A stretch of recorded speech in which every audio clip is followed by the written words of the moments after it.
Hi everyone, this is our project for NSTP 2 at Ordinary City University. Naya Marquez at Tumagbabiado.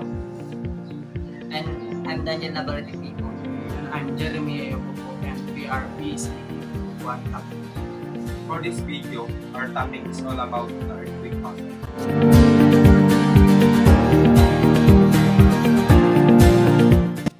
The term earthquake is used to represent both sudden slide on a fault and resulting ground shaking and transmit seismic energy as well as sudden change in the earth's tension due to volcanic or magmatic activity or other causes.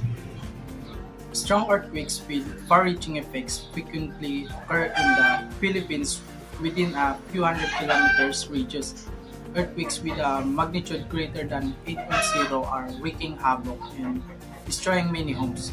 There are more earthquakes than usual because of the country's unique tectonic condition. August 16, 1976, the region of Mindanao had the country's greatest earthquake, measuring 8.0 on the Richter scale. 1,200 people perished as a result of tectonic plate movement at a 7-kilometer depth. The tsunami that the earthquakes also caused more deaths and damage. The other one hazardous earthquake was the 7.8 magnitude earthquake that struck the Philippines on July 16, 1990. Generated a 125 kilometers long ground rupture that runs from Dingalan, Aurora to Cayapa, Nueva Vizcaya. With a general tendency towards the northwest, the strike slip motion along the northwest section of the Philippines fault zone where that triggered the earthquake, which has its epicenter close to the town of Rizal and Nueva Ecija. Damage to buildings, infrastructures, and properties amounted to at least 10 billion pesos. With this information, we can even make sure of how the 1990 hazardous earthquake tragedy felt and the fear by their own experience by interviewing a few of individuals. Anong una yung ginawa ng lumilin? Doon, nakaupo ako parang nakikilo. Ano po yung una yung naisip ng lumilindol? Sana dadapa ko, pero hindi naman masyado.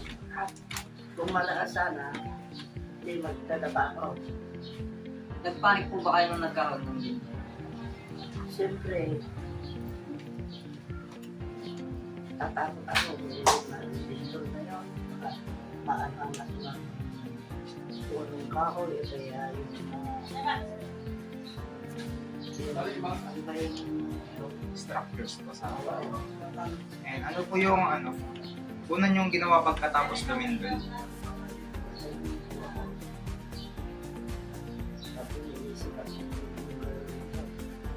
Maraming salamat po. Anong una yung ginawa ng lumilin? Windows, pre, humiga kami lahat. Kasi sa eskwelahan yun.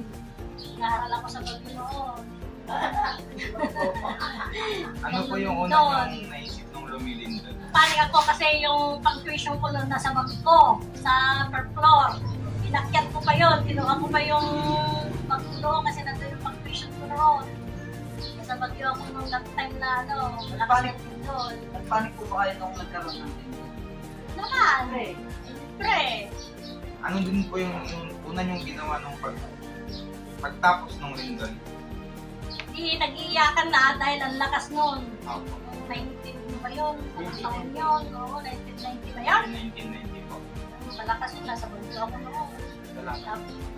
Okay po, salamat po. Anong una yung ginawa ng lumilin?